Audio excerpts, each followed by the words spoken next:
masalahnya Nak Manda ini kemarin tentang kesulitan dalam memutuskan pilihan masa depannya ya? Iya Bu, saya kesulitan memilih jurusan yang cocok buat saya Bu. Jadi sebelum itu, Ibu harus memberitahu tujuan kenapa masalahnya Nak Manda ini harus diselesaikan, agar Nak Manda tidak kesulitan dan bingung lagi dalam menentukan pilihannya di masa depan. Seperti itu Nak.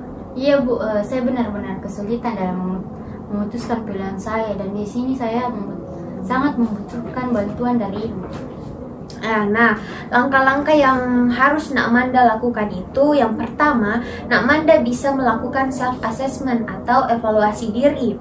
Di sini Nak Manda mengidentifikasi minat dan bakatnya, lalu tujuan kedepannya itu mau jadi apa. Nak Manda harus mempertimbangkan kegiatan yang dinikmati dan masa mana hal itu membuat Nak Manda ini merasa bersemangat. Lalu yang kedua itu, ketika Nak Manda sudah mengetahui minat dan bakatnya, berada di jurusan atau sudah memilih jurusan, disitulah Nak Manda perlu menelusuri dan mencari tahu tentang jurusan yang nantinya bakal Nak Manda pilih, agar Nak Manda bisa mengetahui sedikit arah dan tujuan jurusannya ini kemana. Bagaimana Nak Manda sudah paham? Dengan penjelasan dan langkah-langkah yang telah Ibu berikan, insya Allah saya sudah paham Bu. Kira-kira kapan Nak Manda akan melakukan langkah-langkah ini?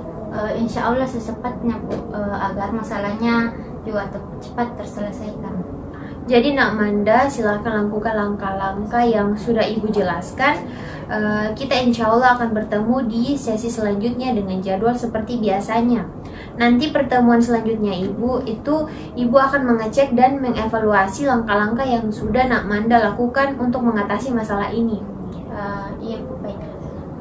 Semangat ya Nak, semoga semoga solusi yang kita lakukan bersama-sama ini dapat mengatasi dan menyelesaikan masalahnya Nak Manda. Iya Bu, amin Bu, semoga. Jadi masalahnya Nak Putri ini, Nak Putri menolak untuk bersosialisasi karena takut gagal ya? Iya benar Ibu. Baik, jadi untuk menyelesaikan permasalahannya Nak Putri ini, pertama-tama kita harus menentukan tujuannya dulu. Selanjutnya untuk menyelesaikan masalah Nak Putri ini, kira-kira apa yang akan dilakukan oleh Nak Putri? Saya ingin mendapatkan keterampilan yang diperlukan untuk memulai percakapan, mempertahankan hubungan sosial yang baik, dan merasa lebih nyaman dalam situasi sosial. Saya juga ingin mengatasi rasa cemas dan khawatir saat berinteraksi dengan orang lain, Ibu. Ya, itu sudah menjadi tujuan memang yang sudah diidamkan ya. Pertama-tama cobalah untuk mengenali rasa khawatirnya Nak Putri terlebih dahulu. Kemudian sadarilah bahwa hampir semua orang merasakan hal yang sama yang seperti Nak Putri rasakan sekarang ini ketika berada di situasi sosial. Kemudian belajarlah mempraktikkan, mencoba mengobrol dengan pertanyaan terbuka begitu. Kemudian Nak Putri juga bisa aktif bertanya kepada orang lain untuk memulai percakapan. Latihan secara bertahap bisa membantu Nak Putri kemudian nanti menyelesaikan masalahnya ini. Terima kasih Bu atas sarannya. Bagaimana jika saya merasa kesulitan mencari topik pembicaraan atau mengatasi keheningan yang tidak nyaman? Banyak orang memang mengalami kesulitan dalam hal seperti itu, tapi cobalah untuk menyiapkan beberapa pertanyaan atau topik pembahasan, misalkan menanyakan tentang hobi, minat orang lain, berita terkini, atau bahkan film atau drama yang sedang lagi booming begitu. Kemudian jangan takut untuk memberikan tanggapan positif ataupun pujian jika Nak Putri sudah memiliki kesempatan untuk melakukan itu.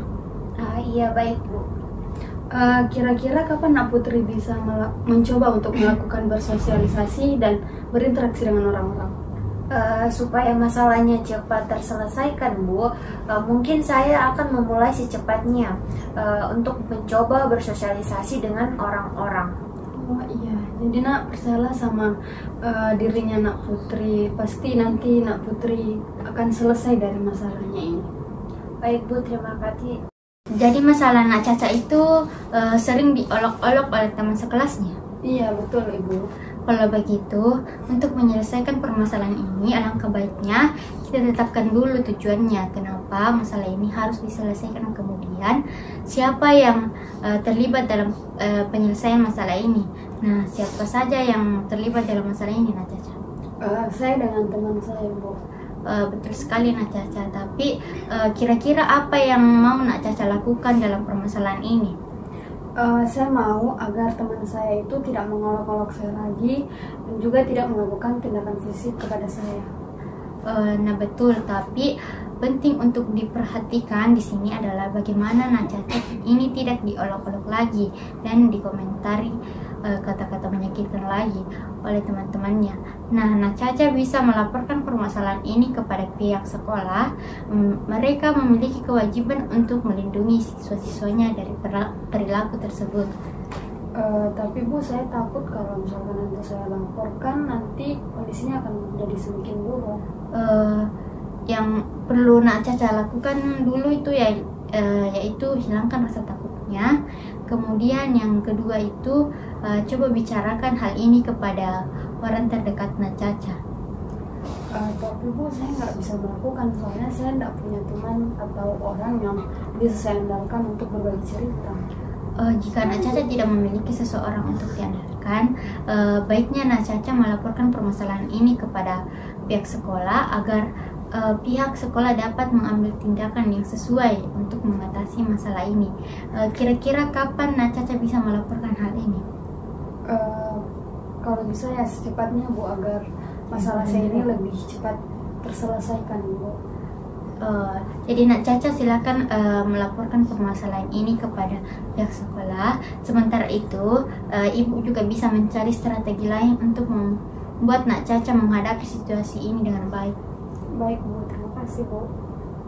Ketika saya berperan sebagai seorang observer dalam mengamati proses terjadinya konseling, saya melihat bahwa konselor ini sudah membantu konseli dalam merumuskan langkah-langkah yang akan dilakukannya. Saya juga melihat bahwa konselor ini sudah menetapkan waktu untuk memulai kegiatannya dan konselor ini sudah memberikan langkah-langkah yang akan dilakukan konseli nantinya.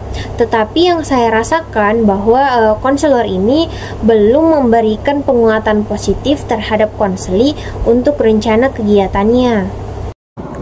Berdasarkan hasil pengamatan saya sebagai observer, saya melihat konselor sudah sangat baik dalam menerapkan keterampilan menginisiasi kegiatan konseli. Konselor sudah mampu dalam membantu konseli merumuskan kegiatan ataupun langkah-langkah yang akan dilakukannya, serta membantu konseli menetapkan waktu pertemuan untuk memonitor langkah-langkah yang akan dilakukan oleh konseli. Refleksi diri ketika saya berperan sebagai seorang konselor, saya merasa bahwa diri saya sudah memenuhi keterampilan mengembangkan inisiatif. Saya sudah membantu konseli merumuskan kegiatan atau langkah-langkah yang akan dilakukannya. Saya juga sudah membantu konseli mengembangkan langkah-langkah awal yang akan dilakukannya. Saya juga sudah memberikan penguatan positif terhadap konseli untuk rencana kegiatannya. Saya juga sudah membantu konseli menetapkan waktu untuk memulai kegiatan awalnya. Dan saya juga sudah membersamai konseli untuk menetapkan waktu pertemuan untuk memonitori langkah-langkah yang nantinya akan dilakukan oleh konseli. Saya rasa saya sudah memenuhi keterampilan mengembangkan inisiatif.